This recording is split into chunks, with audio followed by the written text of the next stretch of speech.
Yeah. I mean, I gathered the groups up afterwards, and I think it's pretty unique for us to have, a men's program that's perfect scored 2 years in a row.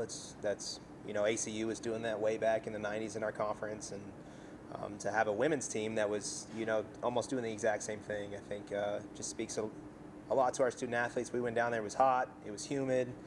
The weather wasn't exactly in our favor, so I mean we've still been waking up at 6 a.m. here, and it's been relatively cool. So for them to perform that well, despite the elements, was very, very exciting for us. And I think going up to Denver, where it's going to be a little cooler, I think will play in our favor, and we're excited to see what these athletes can do.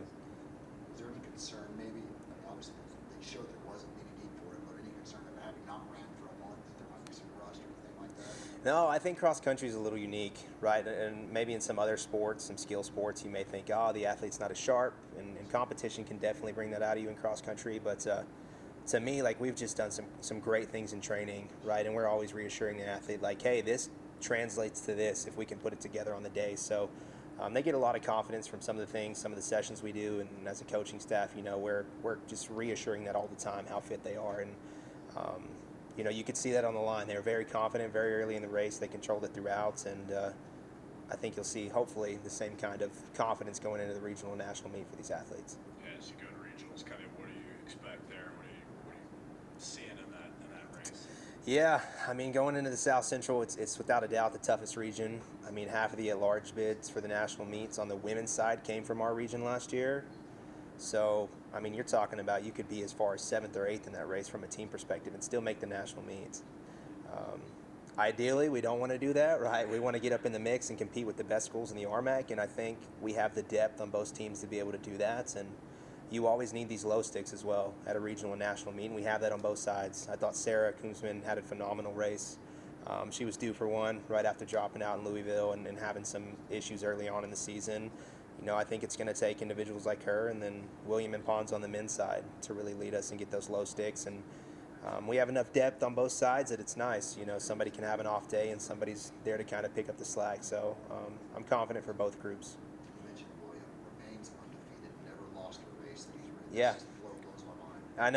I know. And even coaching an athlete like that, you just have to remind yourself that he's a very special individual, right? And just the way his composure and the way he carries himself, and I've seen him really, really go to a bad place in a race maybe 2 times ever, right? And he's just always so relaxed and composed, and you can tell that he's exactly where he needs to be, and he's fully aware of what he's doing in these races. So I never really worry about him. I gave him just brief instructions. Hey, when we get halfway, let's start pressing on the gas a little bit. It's typically my instructions, and he executes 10 out of 10 every time. So I'm confident for him going into these big races.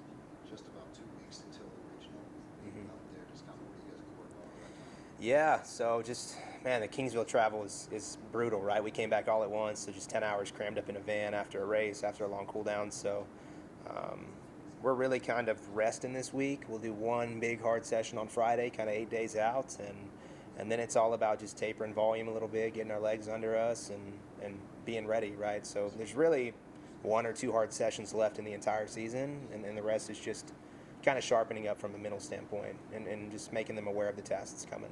How are you guys health-wise?